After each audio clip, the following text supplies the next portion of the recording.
अस्मद्गुरुसमारम्भां यतिशेखरमध्यमां लक्ष्मीवल्लभपर्यन्तां वन्दे गुरुपरम्पराम् ஆழ்வார்கள் வாழி அருளிச் செயல் வாழி தாழ்வாதுமில் குறவர்தாம் வாழி ஏழ்வாறுமைய அவர்கள் உரைத்தவைகள்தாம் வாழி செய்யமறை தன்னுடனே சேர்ந்து அகலகில்லே நிறையுமென்னு அலர்மேல் மங்கை உரை மார்பா நிகரில் புகழாய் உலகம் உன்னுடையாய் என்னையாழ்வானே நிகரிலமரர் முனிக்கணங்கள் விரும்பும் திருவேங்கடத்தானே புகழொன்னில்லாவடியேன் உன்னடிக்கீழமர்ந்து புகுந்தேனே அகில புவன ஜன்மஸ்தேம பங்காதிலீலே வினத விவிதபூத உராத ரக்ஷைகதீக்ஷே ஸ்ருதிசிரசி விதீப்தே பிரம்மணி ஸ்ரீனிவாசே பவது மம பரஸ்மின் ஷேமுழி பக்திரூபா ஸ்ரீமான் வெங்கடநாதார்ய கவிதார்க்கிகேசரி வேதாந்தாச்சார்யவர்யோ மே சந்நிதத்தாம் சதா ஹிருதி. ஸ்ரீரங்கநாதனுடைய பாதுகைகளை குறித்து ஓரிரவிலே 1000 ஸ்லோகங்களை அருளிச் செய்தார் வேதாந்த தேசிகன். ஸ்ரீ பாதுகா சகஸ்ரம் என்று வழங்கப்பெறுகின்ற அந்த ஸ்தோத்திரத்திலே பல பல பத்ததிகள், அதாவது ஒரு பகுதியாக அமைத்திருக்கிறார்.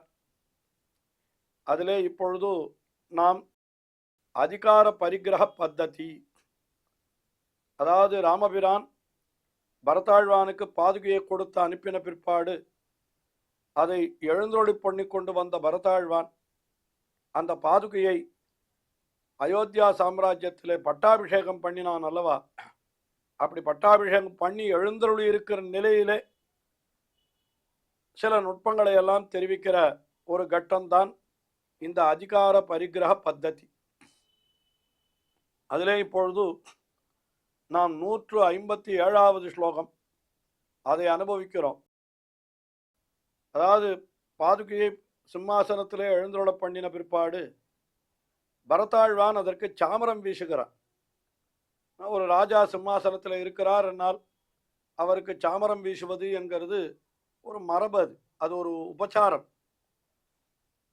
ஆங்கிலத்திலே புரோட்டோகால் என்று சொல்லுகிறார்களே, அதுபோல அவன் ராஜாவானவன் சிம்மாசனத்திலே வீற்றிருந்தானால் அவனுக்கு விசிறி வீசுதல், சாமரம் வீசுதல், இதெல்லாம் ஒரு கௌரவமான செயல்கள், கௌரவிக்கக்கூடிய செயல்கள். இப்பொழுது அப்படி சாமரம் வீசுகின்றது எதற்காக என்பதை ஒரு அழகான உட்பிரேட்சை, அதாவது இப்படி இந்த காரணத்தினாலோ என்பது போல அழகாக தெரிவிக்கிறார் வேதாந்த தேசிகன்.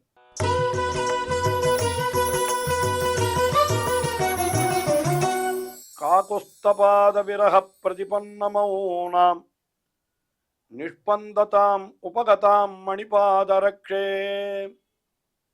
ஆஸ்வாசயன்னிவ முகுர் பரதஸ்ததானீம் சீதைரவீஜயத சாமரமாருதைஸ்துவாம்.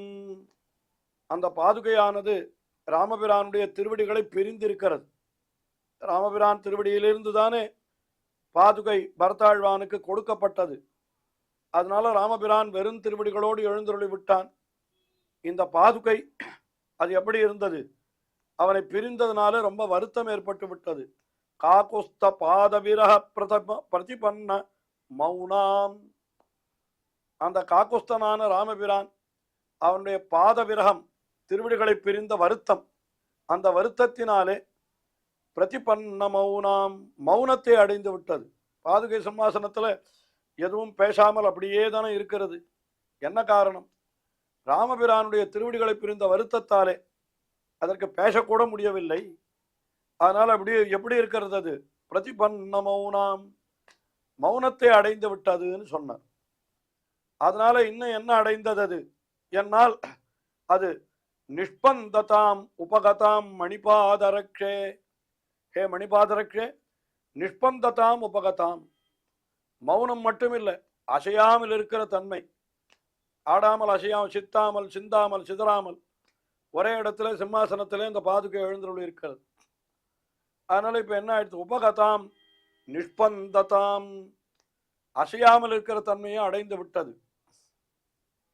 இப்படியெல்லாம் ஆயிடுச்சுன்னா என்ன ஆயிடுது, ஒருத்தர் இப்ப வருத்தத்தாலே, ஒருத்தரை பிரிந்த வருத்தத்தாலே ஒருத்தர் மோகித்து விழுந்தால் அவருக்கு என்ன எப்படி இருப்பவர் என்னால் இப்படிதான் பிரதிபன்னமௌனாம் நிஷ்பந்ததாம் உபகதாம் என்று அந்த மௌனத்தை அடைந்து அசைவும் இல்லாமல் ஒருத்தர் அப்படியே மூர்ச்சித்து விழுந்து கிடக்கிறார் என்று வைத்துக் கொள்ளுங்கள்.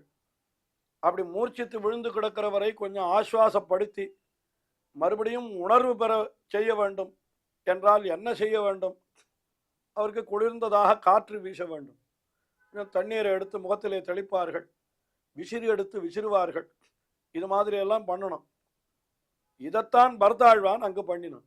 என்ன பண்ணினான்னா ஆஸ்வாசயன் இவ, அந்த பரதான் முகுகு பரதா ததானீம் ததானீம், அந்த சமயத்திலே பரதன் என்ன பண்ணினான், ஆஸ்வாசயன் இவா. ஆஸ்வாசயன் இவான அந்த வருத்தத்தை போக்குபவன் போலே அவன் அந்த பாதுகைக்கு ராமபிரானை பிரிந்த வருத்தத்தாலே மௌனத்தையும் அடைந்து அசைவற்ற தன்மையும் அடைந்து அப்படி மூர்ச்சித்து கிடந்த பொழுது அதற்கு கொஞ்சம் ஆசுவாசம் ஏற்பட வேணும் என்பதற்காக போல பரதாழ்வான் என்ன பண்ணினான், சீதைஹி சாமரமாருதைஹி துவாம் அபிஜயத, சீதைஹி சாமரமாருதைஹி, மிகவும் குளிர்ந்த சாமர காற்றுகள். சாமரம், சாமரம் என்கிறது அது ஒரு விதமான வஸ்து, அது கோவில்களிலே உபயோகப்படுத்துகிறார்கள். நீங்களெல்லாம் பார்த்திருப்பீர்கள் என்று நினைக்கிறேன். ஒரு மானினுடைய உடலிலே இருக்கக்கூடிய அந்த முடி என்று சொல்லுகிறார்கள். அது எங்கோ வடதேசத்தில் இருக்கக்கூடிய மான்கள், அது சாமர மான் என்றே அது ஒரு மான்களுக்கு பெயருண்டாம். அப்படி இருக்கக்கூடிய மான்களாம் அதனுடைய உடம்பில் இருக்கக்கூடிய அந்த ரோமம் அதுதான் சாமரம் என்று, அதைத்தான் கோவில்களிலே பெருமாளுக்கு வீசுகிறார்கள். அது அரசர்களுக்கும் அந்த காலத்திலே வீசுவதுண்டு. அந்த சாமரத்தை வீசினால் அதிலிருந்து காற்று உண்டாகும். சாமரமாருதைஹி சீதைஹி அபிஜயதா, அத்தாலே வீசி ஒரு குளிர்ச்சியை உண்டாக்கினான். எதற்காக, இந்த மூர்ச்சை அடைந்து விழுந்து கிடக்கிற பாதுகை. எதனாலே மூர்ச்சை, ராமபிரானுடைய திருவடித்தாமர்களை பிரிந்து விட்டபடியினாலே ஏற்பட்ட துக்கத்தாலே. அது பாதுகை இயற்கையாகவே அது வார்த்தை சொல்லாது, அது எப்பொழுதும் ஒரே மாதிரி தான் இருக்கும். அது அதனுடைய தன்மை அது. ஆனால் அதை கூட ஒரு காரணத்தோடு சொல்லுகிறார். ராமபிரானை பிரிந்த வருத்தத்தாலே மௌனத்தையும் அசைவில்லாத தன்மையும் அடைந்து விட்டது இந்த மணிபாத ரட்சை. அதுக்கு ஆசுவாசம் ஏற்படுத்துவதற்காக போல பரதாழ்வான் என்ன பண்ணினான், மிகவும் குளிர்ந்த சாமரை காற்றுகள், இந்த சாமரத்தை வீசி குளிர்ந்த காற்றுகளை உண்டாக்கி அதை கொஞ்சம் ஆசுவாசனம் பண்ணினார் போலே இருந்தது. அது மூர்ச்சை தெளிவிப்பதற்கு இப்படித்தானே செய்வார்கள்.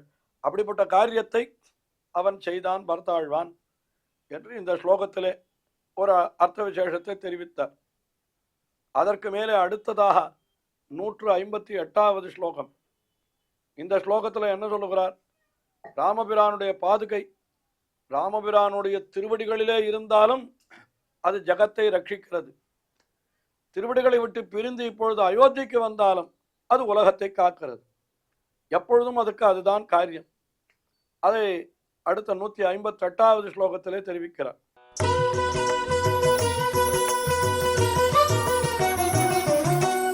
யத்ர க்வசித் விஹரதோபி பதாரவிந்தம் ரக்ஷ்யம் மயா ரகுபதேரிதி பாவயந்த்யா நிஷேஷமேவ சகசா மணிபாதரக்ஷே நிஷ்கண்டகம் ஜெகதிதம் விததே பவத்யா. அதாவது பாதுகை எப்படி இருந்தாலும் எத்ர க்வசித் விஹரதோபி பதாரவிந்தம், இந்த விஹரதோபி எல்லா இடத்திலும், எந்த இடத்தில் எத்ர க்வசித் விஹரதோபி, எந்த இடத்தில் அது திரிந்தாலும் சரி. ரகுபதேஹே பதாரவிந்தம், ரகுபதியான ராமபிரானுடைய திருவடியை, அது இந்த பாதுகைக்கு என்ன காரியம், ரகுபதேஹே பதாரவிந்தம் ரக்ஷ்யம் மயா இதி பாவயந்த்யா. என்னால இந்த ராமபிரானுடைய திருவடியானது காக்கப்பட வேண்டும். எங்கு திரிந்தாலும் ராமபிரானுடைய திருவடிக்கு ஒரு குறையும் வரக்கூடாது. அதை காப்பாத்துறது தான் பாதுகையினுடைய காரியம்.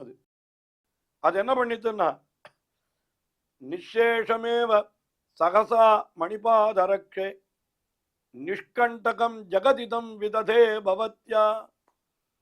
பாதுகையை காலிலே அணிந்து கொண்டு சென்றால் அப்பொழுது என்ன ஆகும்? வழியிலே இருக்கிற அந்த கண்டகம் என்னால் முள்ளு, அதாவது வழியினடையிலே முள்ளுகள்லாம் இருக்குமோ இல்லையோ, ரொம்ப கூரான கற்கள் முள்ளு இதெல்லாம் இருக்கும். இந்த பாதுகையை திருவடியிலே சமர்ப்பித்து கொண்டு போனால் என்ன ஆகும்?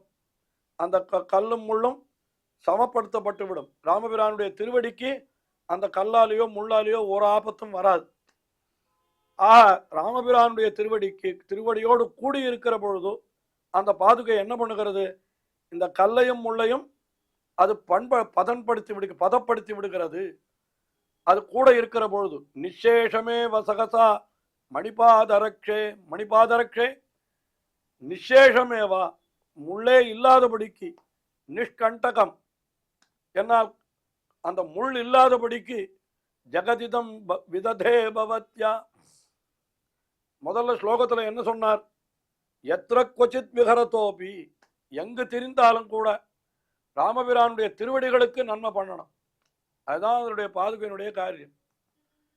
பாதுகை திருவடியிலே இருந்ததானால் நிஷ்கண்டகம் ஜெகதிதம் விததே, அந்த கல்லையும் முள்ளையும் இல்லாதபடி ஆக்கிவிட்டதுன்னார்.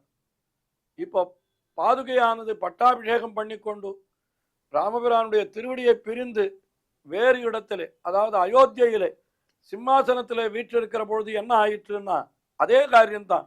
நிஷ்கண்டகம் ஜெகதிதம் விததே பவத்யா. நிஷ்கண்டகம் என்கிறது இந்த இடத்துல என்ன அர்த்தம் தெரியுமோ?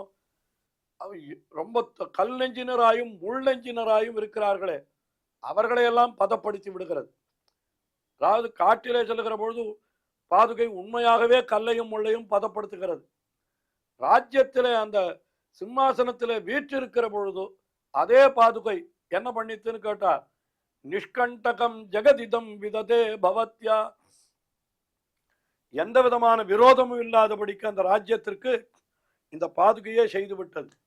இதுல இருந்து என்ன தெரிகிறது அப்படின்னா, பாதுகை ராமனுடைய திருவடியிலே கூடியிருந்தாலும் அது உலகத்தை எல்லாம் காப்பாற்றுகிற பொறுப்பை ஏற்றுக்கொண்டு ராமபிரானுடைய திருவடிகளுக்கு கல்லாலோ முள்ளாலோ எந்தவித தீங்கும் வாராமல் காக்கிறது. ராமபிரானுடைய திருவடிகளை பிரிந்து அயோத்தியிலே போய் பட்டாபிஷேகம் பண்ணி கொண்டு வீற்றிருந்தாலும் அங்கேயும் என்ன பண்ணுகிறதுன்னு கேட்டா, ராமபிரானுடைய திருவடி கீழே இருக்கக்கூடியதான ராஜ்யத்தை ரட்சித்து அங்கே ராஜ்யத்திலே நிஷ்கண்டகம் என்று எந்த விரோதிகளும் இல்லாதபடிக்கு அந்த ராஜ்யத்தை காப்பாற்றி கொடுக்கிறது. அதனால இந்த பாதுகையினுடைய சுபாவம் என்னன்னா, எங்க எழுந்தருளி இருந்தாலும், அதாவது பாதுகை எங்க இருந்தாலும், அது பெருமாள் எங்க இருந்தாலும் ராமபிரானுடைய திருவடியை, ராமபிரானை சேர்ந்த வஸ்துக்களை காப்பாற்றுகிற பொறுப்பு நம்முடையதுதான் என்று இந்த பாதுகை நினைத்திருக்கிறதா.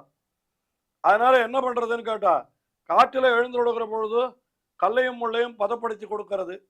நாட்டிலே இருக்கிற பொழுதோ ஓரிடத்திலும் சத்ருக்களே இல்லாதபடி பண்ணி இப்படியெல்லாம் உலகத்தை ரட்சிக்கிறது என்று பார்த்தால், இந்த பாதுகை ராமனோடு கூடியிருந்தும் அவனை ரட்சிக்கிறது, ராமபிரானை பிரிந்திருந்தும் அவனுடைய சொத்தை ரட்சிக்கிறது என்றால், எங்கிருந்தாலும் அதை ரட்சிக்கிறது தான் பாதுகையினுடைய சுபாவம் என்கிற உயர்ந்த கருத்தை இந்த ஸ்லோகத்திலே மிக அற்புதமாக வேதாந்த தேசிகன் தெரிவித்தருளினார்.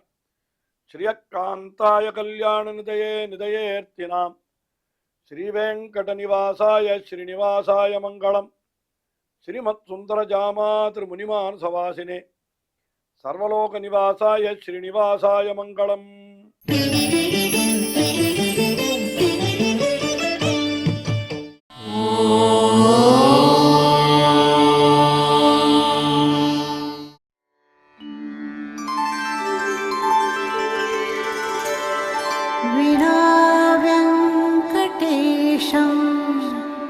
ननाथो ननाथः सदा वेङ्कटेशं स्मरामि स्मरामि.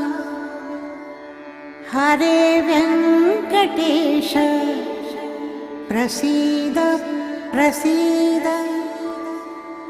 प्रियं वेङ्कटेश प्रयच्छ प्रयच्छ